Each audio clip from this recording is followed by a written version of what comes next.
भूमि से 60 मीटर की ऊंचाई पर एक पतंग, भूमि से 60 मीटर की ऊंचाई पर एक पतंग, यहाँ पे ध्यान दीजिए, उड़ रही है। पतंग में लगी डोरी को अस्थायी रूप से भूमि के एक बिंदु से बांध दिया जाता है। अब तो यहाँ क्वेश्चन में फिगर तो नहीं दिया गया, ठीक है। अब कैसे बनाना है, तो क्वेश्चन का कॉन्सेप्ट समझते रहिए, फिगर तभी बनेगा। अगर क्वेश्चन का कॉन्सेप्ट नहीं समझ रहा है तो फिगर नहीं बना पाएंगे, इसलिए फिगर बनाना बहुत जरूरी है। बिना फिगर के क्वेश्चन होगा ही नहीं, बिना आकृति के इन क्वेश्चनों को किया ही नहीं जा सकता।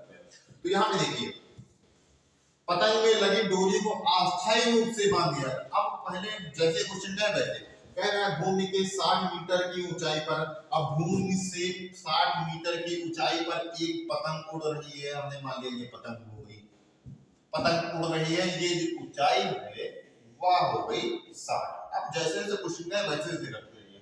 पतंग में लगी डोरी को अस्थायी रूप से, अब देखिए अब पतंग होगी तो तिरछा ही उड़ाएंगे, एकदम खोपड़ी के ऊपर तो उड़ाएंगे नहीं, तो तिरछा उड़ाएंगे।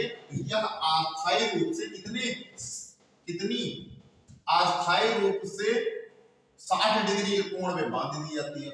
ये जो कोण होगा वो 60 डिग्री होगा। दो चीजें पता चल गई।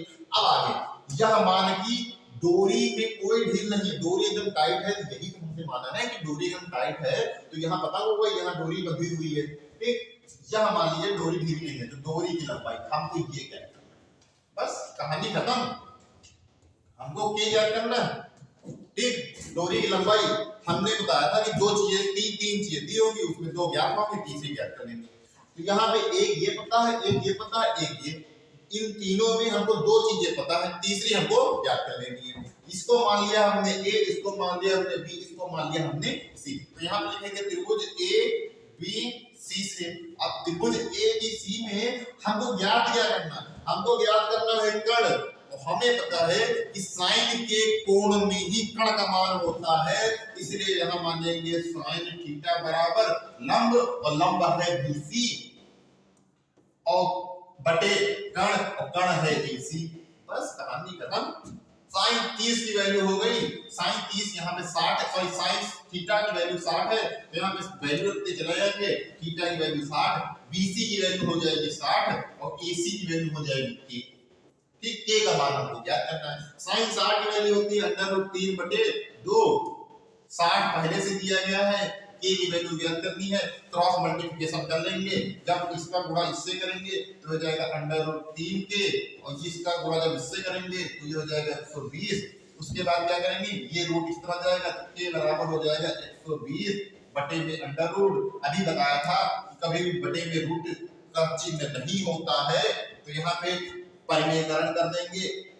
120 का गुणा ऊपर, 120 में √3 का गुणा ऊपर और √3 का गुणा नीचे हो जाएगा। और जब √3 का √3 से गुणा करेंगे तो यहाँ पे हो जाएगा के बराबर 120 √3 और बटे में 3, और 3 चौको 12। इसका मतलब जो के का मान होगा, जो डोरी की लंबाई होगी वो हमने के माना है, और जो के का मान होगा वह 40√3 आएगा। अगर मीटर में कह रहा है तो मीटर, सेंटीमीटर में कह रहा हो तो सेंटीमीटर।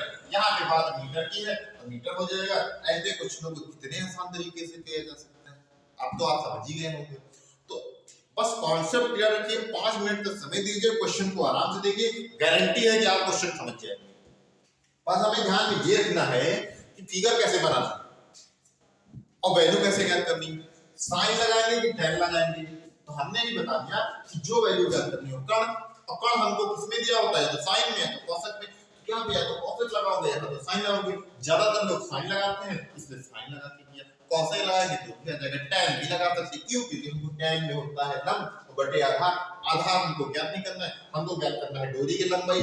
डोरी की लंबाई हमने के माना है, के मान के इस क्वेश्चन को आराम से किया जा सकता है ना, सिंपल। ठीक है।